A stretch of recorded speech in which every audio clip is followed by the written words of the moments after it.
What's up, everybody, and welcome to the PPR Podcast number 63. This is the Week 9 recap and Week 10 preview show. As always, I'm Chase Izidoro, and today I'm flying solo on this one. So without further ado, let's get started. And as always, we start with Game of the Week. Crawford getting the win on the island, 13-7 over Coronado. Huge for them in the Central League. Almost all but wraps it up. Still 2 more weeks to go. But Crawford improves to 7-1 on the season, and it's really been an impressive season for the Colts. They have really been on a great tear, and we start looking at these D5 teams now, and there's a lot of them at the top. It seems very top-heavy on that division. You have a 7-1 Crawford, a 7-1 Army-Navy, who had an impressive win over Kearney, which, we know how well Kearney's played this season, so that was great for them. 6-2 Escondido Charter, who has gotten great wins.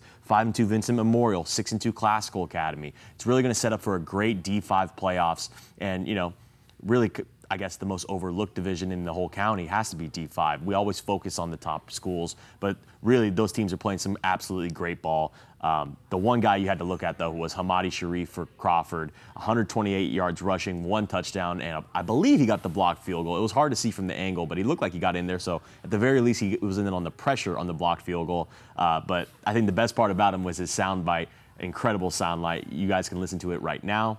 Man, it feels great, Scrolling through it, Twitter, you see a whole lot of Crawford down. We always the underdog, so we have to come out and show them who's really the underdog, who's gonna wake them up, Yeah, you had a bunch of yards on the ground and you scored a touchdown. What was working for you in the ground game tonight? Shout out to the line, They were doing their job. I couldn't do nothing without them, And Kent Armstrong, beautiful lead blocks to get in the end zone with a beautiful screen pass for 70 yards. It's a team effort. And you guys stay undefeated in league play. How important is that down the stretch in the season? League championship is very important. I heard we haven't won in in a while. We're not only going for league championship, we're going for a CIF win, state. Hopefully keep going. We're trying to play until December.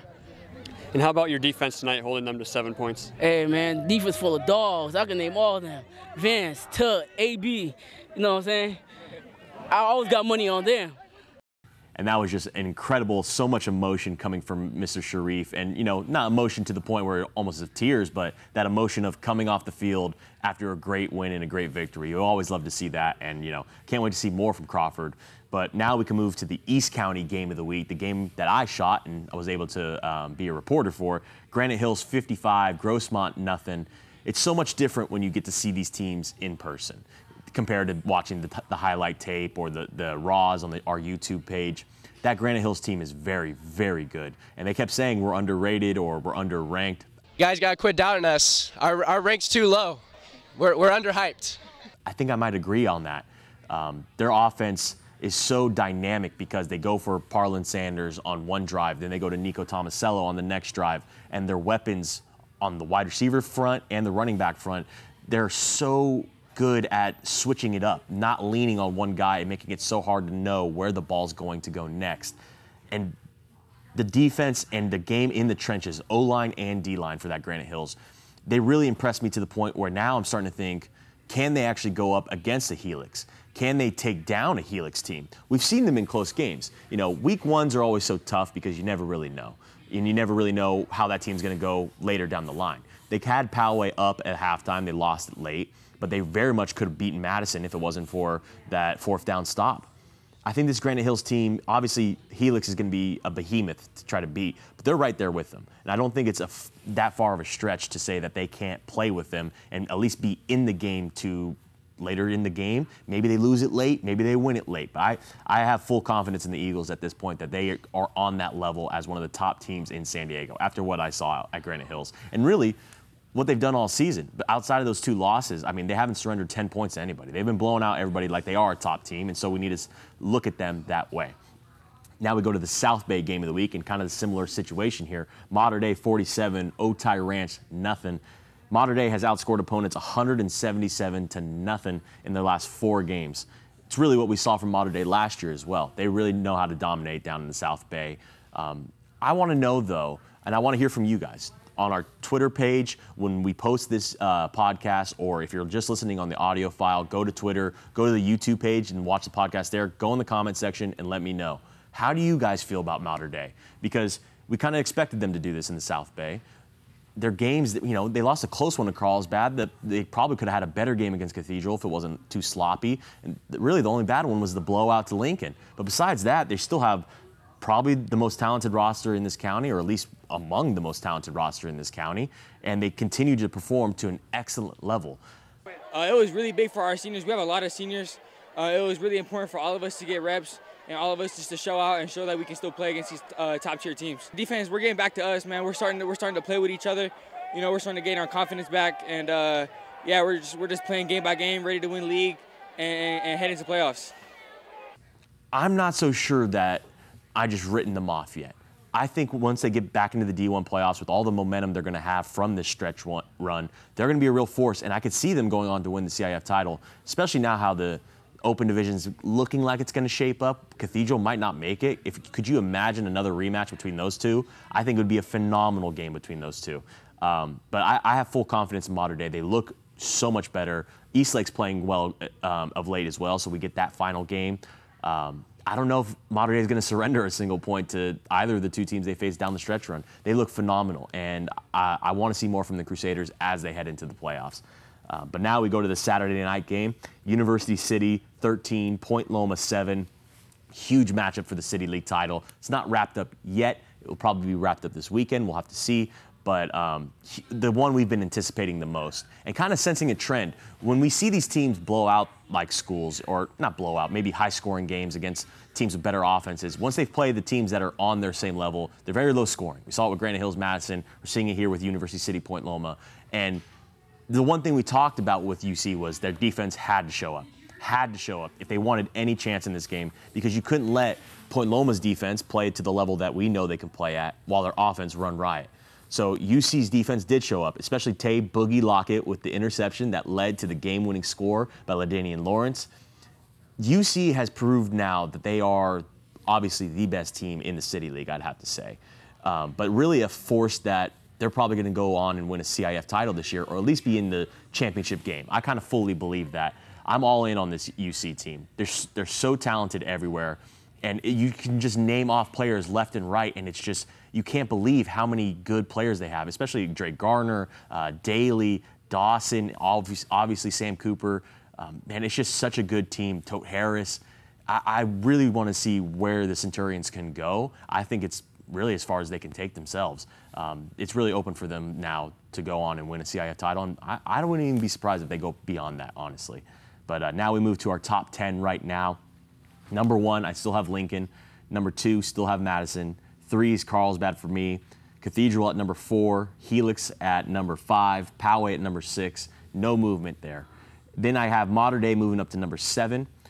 Granite Hills I have leaping from number 10 to number 8. I was that impressed with them.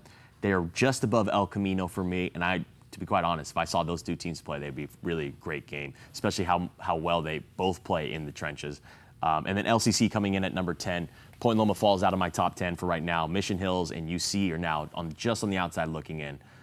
These teams are really starting to shape up for a great stretch run. I'd say Granite Hills, because most of these teams are D1 teams on this list. Granite Hills has really shown that they might be able to play at that level next year. But as of right now, mostly chalk, but I think Mater Dei deserves to move up, and so do Granite Hills. Now we preview for games of the week for week 10. We start off with the game of the week, 3-5 Cathedral Catholic at 3-6 St. Augustine for the Holy Bowl. It's really the fall classic for here in San Diego high school football.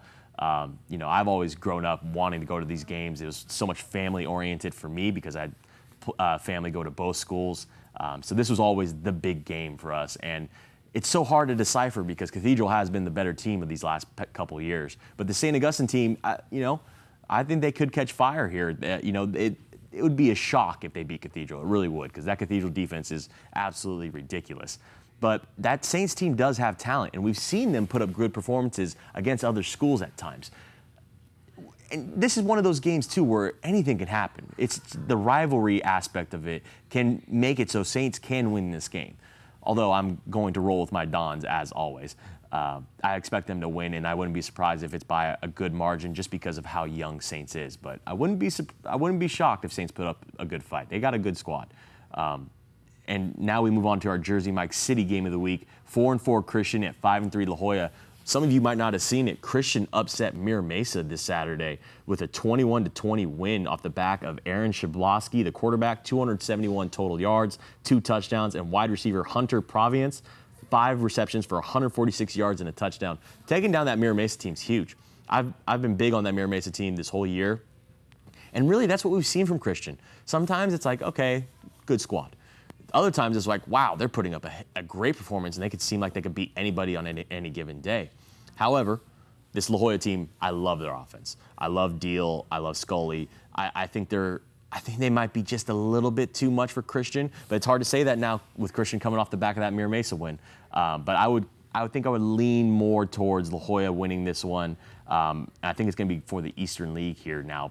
I think it would be hard not to pick the Vikings in this one, so I think that's where I'm going to lead. But obviously, huge matchup coming up for them. Then we go to our El Cajon Ford East County game of the week, 6-2 West Hills at 3-5 Santana. Big matchup for the Grossmont Valley League. West Hills looking to go and win that league with El Cap on the final day. Santana, though, right in that mix.